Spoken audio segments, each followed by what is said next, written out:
Shields up, Iron Breakers. Rurikhan here, coming at you with another episode of Kast. A lot of you guys have asked me recently that I should do an episode of Kast, particularly after I mentioned in an episode of Dark Souls 2 that a lot of stuff was happening in the background, and that there was just a lot of stuff that I didn't really want to get into in those episodes. And you did say you expressed some interest. Rurikhan, you should do a Kast. Tell us what's going on, what's been going on with your life and all that. And I haven't done one of these in quite a few months. As a matter of fact, one of the reasons I didn't do them is because there's not a lot that's really changed in my life, so to speak. Everything's been pretty much the same, but I've just been getting increasingly busy with a lot of projects that detract my attention from the channel. So I have to apologize for that.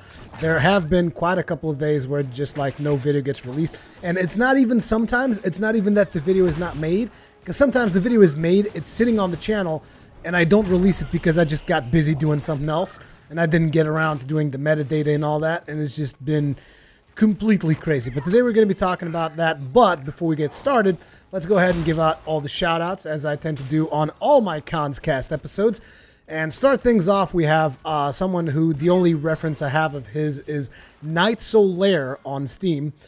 Gifted me a game of dwarves. I haven't really played it yet, but thank you very much, Night Solaire. It's mighty kind of you. And then someone called The Binding of Me gifted me Bad Rats on Steam, which I've heard is something that people used to do in a trolling fashion. It's like, oh, now I got Bad Rats on Steam and you can't take it out. And okay, so thank you, Binding of Me. And new Patreon members that have signed up, which is actually interesting because a lot of these were quite recent. For some reason, I think it might be because I've started live streaming again, and that kind of tends to be, whenever I live stream, I tend to receive more people from Patreon for some reason. But the people who are now new Patreon members are Brandon Saltao, Paul Desmond. Hey Paul, how you doing, man? Paul Desmond and me, we just kind of go way back. Eco, Aiden Dineen, Alexander Ring, Chris Pullman, the Mike Leon, and Emil Drehos. So thank you very much for your patronage. It is very welcome, and it does help me quite a bit in running the channel, particularly because, to be completely honest, what I'm getting from YouTube for the channel itself right now is, yeah, let's just say that if I wasn't working for TGN at this point, I would probably be looking for a job because, yeah, YouTube ad revenue has gone down the drain. And, I guess we'll talk a little bit more about that further into the show, because that is not the reason, the main thing that I wanted to bring up. The main thing that I wanted to bring up is because a couple of things that have been keeping me busy the past couple of days, besides my work at TGN, because obviously that is an everlasting adjusting situation, because I was used to, for several years, to just, have my own schedule, do whatever I want, whenever I want, and just make sure that I have one video up on my channel every day. That was basically my life before I started working with TGN. Naturally, working with TGN put a lot of added stress into that because, I mean, obviously, if TGN is going to pay me, they're going to expect a certain number of things from me. And I think I've been excelling at those. I've been delivering pretty much on what I'm supposed to be doing, and probably doing even more. And it's not like they're asking me to do more stuff. It's more, I'm the kind of guy that it's like if I'm involved in a project and I'm passionate about that project and I see this thing needs to be done, like, I don't wait for someone to tell me that this thing needs to be done. I'm like, this thing needs to be done. I'm going to get it done. Like, regardless of whether or not it was part of my plan for the week, it's like, if I have enough time, I'm going to get it done. And that's kind of the approach that I've been taking with TGN, because they've been treating me really well over there. And obviously, I mean, they've been my friends since like forever, so it's not like I wasn't expecting that. But it's just one of those things that I tend to go a little bit above and beyond. So a lot of times I will work on more stuff than maybe I should, but the problem is I like doing it. So yeah, and again, I'm passionate and dedicated, so that is a thing, and it's always going to be an ever-adjusting situation between me balancing out when I can work on my channel and when I need to be working on TGN stuff and when I need to be paying attention to my son, because yes, I am a father now, and I need to be able to divide my time a little bit better with that in mind as well. But yeah, that is a situation that I'm going to be constantly adjusting. I don't think that's ever going to change. So it's basically me. I'm going to be pretty busy for like forever. That's the way I kind of see things right now. Looking at the project that I have on hand and the projects that I have to get done, it's just like I'm pretty busy for the next eternity. But anyway, some of the more getting into more specifics, some of the things that I have been doing when I mentioned in that Dark Souls 2 video is that I've been prepping up to go to E3, which was something that I had not planned. I believe I've probably even said that I wasn't going to go. I know that I told a couple of people who asked me, no, I'm not going to E3 this year, but it was something that turns out I figured I should go just because a couple of people from TGN are going as well. And I was like, you know what, I should go because we need to solidify some stuff over at E3. And there's just some groundwork that I need to get done at E3 this year. So I'm going to go to E3, and that has been something that has been keeping me plenty occupied, as you guys can imagine, particularly because scheduling stuff for E3, like, you know, a couple of weeks ahead of time, because I think I've made the decision like 1 month before E3 actually starts. So it's been just completely insane. Like, I'm leaving next Sunday on the 14th. I'm getting out of here. I'm going to Los Angeles. So if any of you guys happens to be at E3, I will be there as well. So if you find me on the show floor, be sure to say hi, whatever. And beyond E3, I'm also going to go to Gamescom. I want to make it a point to try and go to Gamescom as often as possible because I love going to Gamescom, and it is probably the games event that it's easier for me to go to, simply because it's in Europe, and I live in Europe. I live in Portugal, so therefore the flight to Cologne is a lot cheaper than going to LA, which is pretty friggin' expensive. And I do mean expensive, and it's got like one, what do you call those? I forget. I don't know the English term. You know, where you stop and you have to get another plane, layover. I don't know what the name of that, transfer, something like that. Yeah, it's got one of those, and it's very annoying. I already know because I've been to the Philly airport last time, and I'm going to go to Philly airport again. And Philly airport was a terrible experience. The customs process took like ages and ages. And after going through customs, they made me take off my shoes because somehow they feel that I would take a bomb in my shoes and blow myself up on a plane and whatever. But yeah, that's going to be something that I'm going to be doing. But yeah, E3 2015, I'm going to be there. Gamescom, I still have to book the flights. I just sent stuff to get my media badges for Gamescom, and I'm still waiting on a reply. But I'm probably going to book the flights ahead of time. But I will be going to Gamescom as well. And another thing that I'm planning on going to, this one is going to be dependent on a couple more factors, but I plan on going to BlizzCon as well. So that is a lot of stuff to do, a lot of traveling to do, particularly to flights to America, which is, yeah, it's one of the hardest flights I've done, I think, is going to America, particularly because the customs situation is so serious there. You guys were like, I understand, I kind of understand why, but it's just very frustrating to go to America because of the customs situation. So beyond all of this stuff, I've been working on a bunch of TGN projects. Like I said, another one of the projects more specifically that I wanted to mention on this video is the Squadron project, which I'm not sure if all of you guys are aware of that or not. Like, you might have seen the new avatar that I have, which is like this chibi looking face of me with a hat and wearing a Sunbro t-shirt. That is part of the Squadron project. So the Squadron project is I was at the very first episode that TGN recorded of the Squadron in 2011. So I was in a way one of the founding members of Squadron back then. And Squadron has kind of evolved, and we're now focusing mostly on Heroes of the Storm. And being a part of Squadron is, again, one of those things that takes up a lot of time, but it's also opened up a new avenue of content for me because I've been wanting to get into Heroes of the Storm for quite some time, and now I kind of have an excuse to do it because I'm involved with the Squadron project. Therefore, I'm working on a lot of Heroes of the Storm content. So that is going to be something that you will be seeing more of in the channel. I'm not saying I'm going to stop playing Souls games or stop doing gameplay impressions and just do Heroes of the Storm. That is not going to be the case, but there is definitely going to be more Heroes of the Storm hitting up on the channel, and I would really like it if you guys check it out, because I used to play League of Legends, and you guys used to enjoy that, so I'm hoping you can, like those of you that enjoyed League of Legends, can now enjoy some Heroes of the Storm. Although I've already seen that a lot of you guys in my audience seem to be very protective of your own MOBAs of choice and whatever. And it's like, hey, whatever, man, you like Dota 2, you like Dota 2, you like League of Legends, you like League of Legends. I personally prefer Heroes of the Storm, and I've played all of those games. I know that I didn't play quite as much Dota 2 as I played League, I know, and a lot of people made it a point of, like, hammering that down into my face. Like, dude, you played, like, 2 matches, and they were atrocious. And, yeah, I wasn't a big fan of Dota 2, and I don't want to get, like, sidetracked into this discussion, but I just wanted to say that, look, it's okay. You guys like Dota 2, you guys like League of Legends, it's whatever. I prefer Heroes of the Storm. I'm going to be putting some Heroes of the Storm content on the channel. It's just going to be a thing. I'm just hoping you guys check it out and see, because I think it's pretty fun.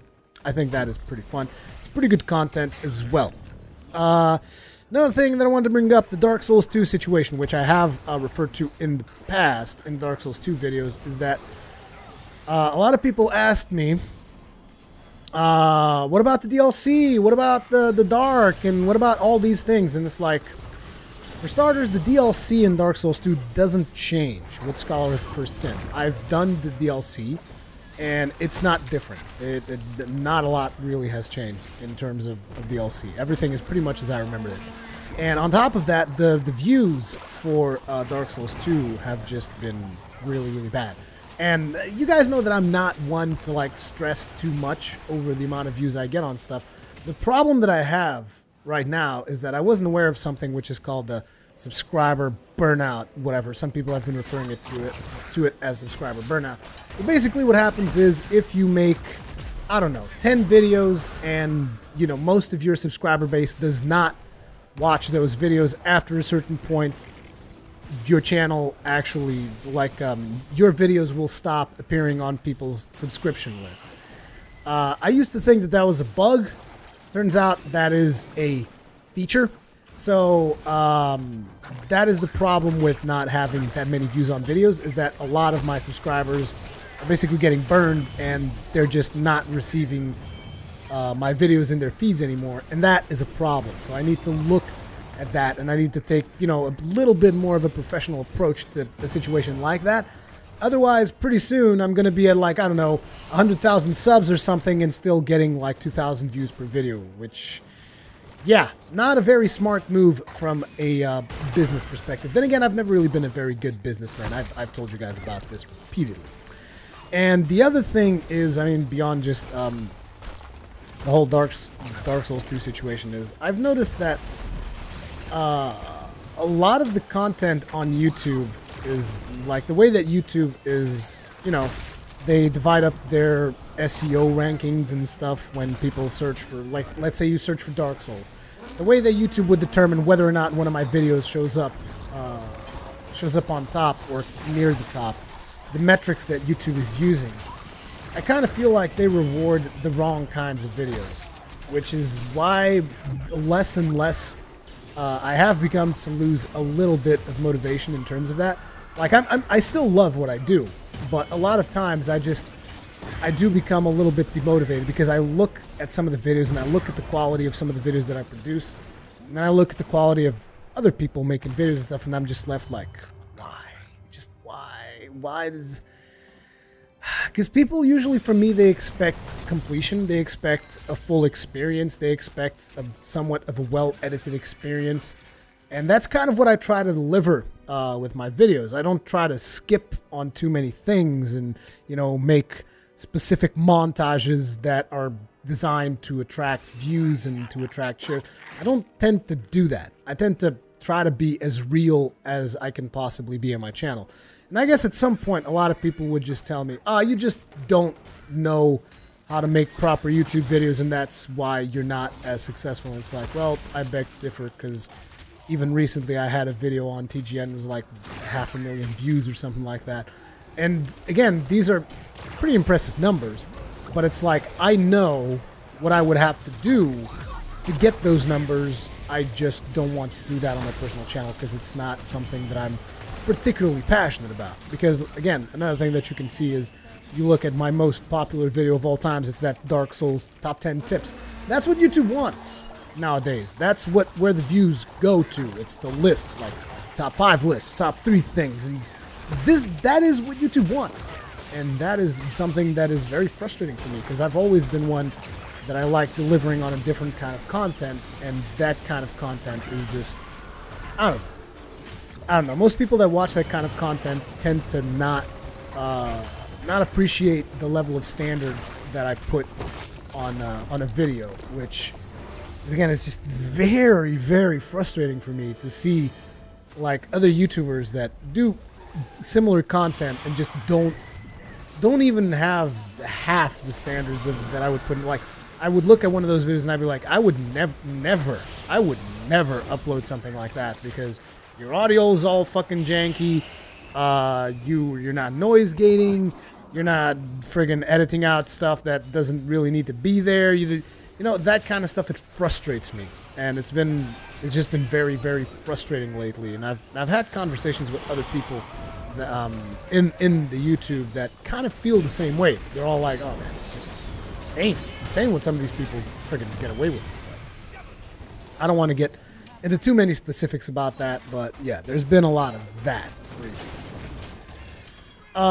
So in terms of the upcoming weeks, it's going to be very hard for me to do anything because, like I said, on Sunday I leave for E3, so I'm not going to start a new series between now and Sunday, simply because it doesn't make a lot of sense, because I'm about to leave and I'm about to be away for a week or so. I'm going to be bringing you guys as much of E3 information as I can, even though I already know that those videos tend to not get that many views, because a lot of people just get their information while E3 is happening. So if I'm at E3, I can't be reporting what is happening at E3 and making videos about it, because I'm going to be too busy collecting that information so that I can then make videos about it. It's just, the eternal struggle, but anyways, to finish off this Cast, now that we've gotten into all these other things, to finish this off, I would like to bring up the subject of live streaming. A lot of people have been asking me why I've been live streaming on YouTube as opposed to Twitch. Well, the problem is Twitch servers are not that stable, and I've had a lot of a lot of problems with Twitch servers in the past. To be honest, I can stream right now. I can stream 1080p, 3000 bit rate, which is pretty good, at 60 FPS to YouTube, and not have a single problem.